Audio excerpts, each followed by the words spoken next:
کہ جب کسی کے گھر میں لڑکی پیدا ہوتی، بیٹی پیدا ہوتی، تو شرم سے اس کا سر جھک جاتا.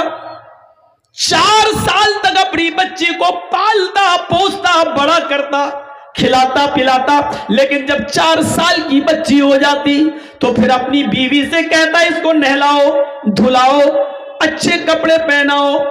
4 سال کے بعد اس بچی کو نہلایا جاتا دھلایا جاتا نئے کپڑے پہنائے جاتے.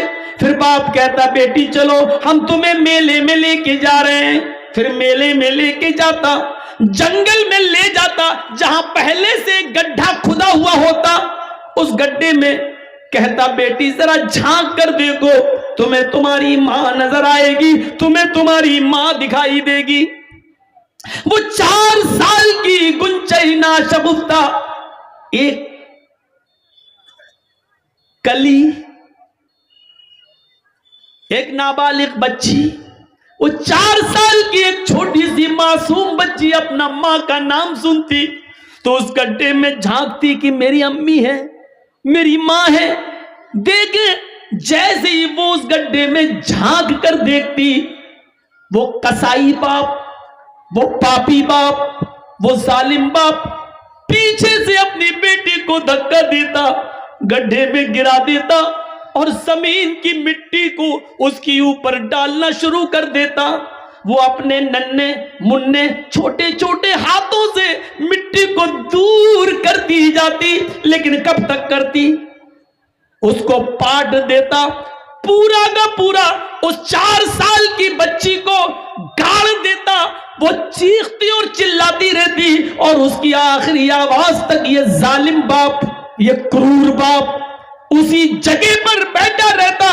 اور جب وہ چیخ چیخ کر رو رو کے مر جاتی، آخری سانس نکل جاتی، تب وہاں سے آتا اور اپنے سماج میں آ کر گرو سے کہتا آج میں نے اپنی بیٹی کو دفن کر دیا، آج میں نے اپنی بیٹی کو گاڑ دیا، آج میں نے اپنی بیٹی کا کام تمام کر دیا. اور سماج میں جب یہ بات سنی جاتی تو لوگ شراب کا جشن مناتے، شراب پلاتے اور اس کو جشن مناتے ہوئے خوشیاں مناتے. میرے بھائیوں، یہ گناہ، یہ پاپ تھا اس سرزمین پر محمد رسول اللہ کے آنے سے پہلے.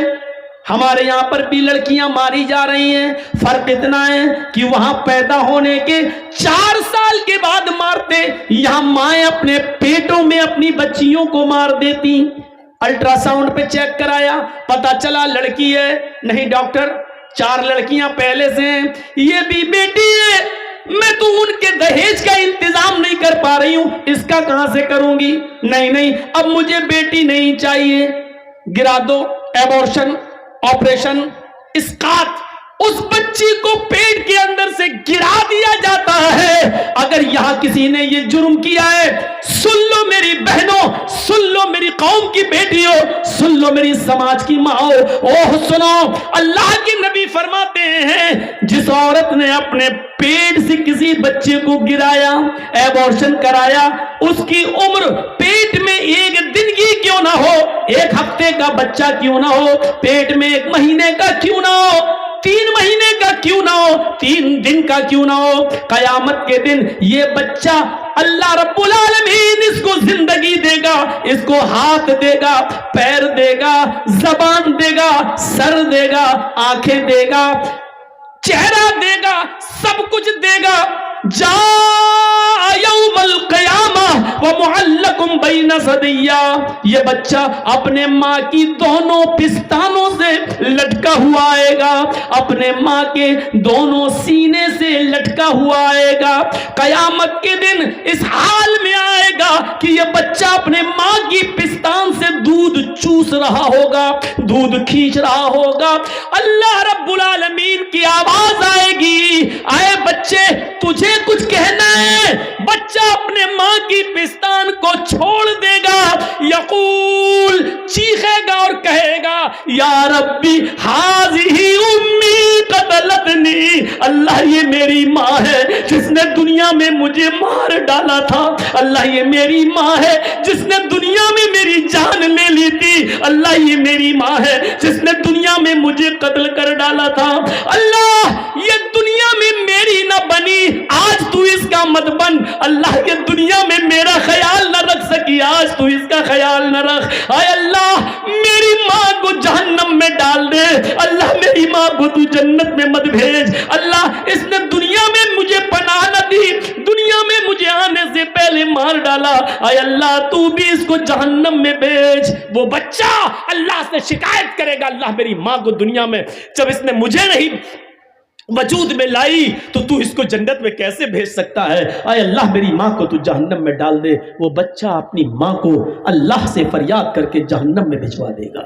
اگر کسی ماں نے, کسی عورت نے اگر یہ جرم کیا ہے تو جاؤ فجر کی نماز سے پہلے پہلے مصلی بچھاؤ, سجدے کرو اور اپنے روٹھے ہوئے رب کو منا لو. شاید اس کو رحم آ جائے تو تمہیں توبہ قبول کر کے بخش دے, ورنہ امید بہت کم ہے. جس نے دنیا میں اپنے بچے کو گرایا, تم تو حلال بچے گرا رہی ہو, اپنے شوہر کا بچہ گرا رہی ہو صرف اس لیے کہ 3 لڑکیاں 4 لڑکیاں پہلے سے, چوتھی بھی لڑکی نہیں چاہیے, صرف اس لیے. اسلام نے تو حرام اولاد بھی گرانے کی اجازت نہیں دی, ناجائز بچہ بھی مارنے کی اجازت نہیں دی. وہ ایک عورت آئی تھی اللہ کے رسول کے پاس جس سے زنا ہو گیا تھا, حرام کام ہو گیا تھا, کہہ رہی تھی اللہ کے رسول مجھے پاک کر دو. اللہ کے نبی نے کہا کیا ہوا؟ کہا ایسا ایسا ہو گیا. آپ نے صحابہ سے کہا اس کو مار ڈالو, پتھروں سے ختم کر دو. صحابہ نے کہا اللہ چلو. اس نے کہا اللہ کے رسول میرے پیٹ میں بچہ ہے, اسی زنا کی پیداوار ہے. اللہ کے نبی نے کہا تو غلطی تیری ہے, تیرے پیٹ کے بچے کو کیسے مارا جائے؟ ابھی تجھے ماروں گا تو بچہ بھی مر جائے گا. جاؤ جب بچہ پیدا ہو جائے تب آنا. جب بچہ پیدا ہوا تب آئی. اللہ کے رسول نے کہا ابھی بھی تجھے نہیں مارا جا سکتا ہے کیونکہ ابھی بچہ تیرا دودھ پیتا ہے, اس کے ہونٹوں میں دودھ لگا ہے, اور محمد ظالم نہیں ہے جو اس بچے کا حق مار دے. نہیں, ابھی اس کو دودھ پلاؤ, جب روٹی کھانے لگے تب آنا. سوچو, حرام بچہ تھا, ناجائز بچہ تھا, جنگل میں بکریاں چرانے والے کسی چرواہے سے اس عورت نے زنا کر لیا تھا, پہاڑ کی کہ دامن میں زنا ہوا تھا, جنگل میں جھاڑی میں زنا ہوا تھا.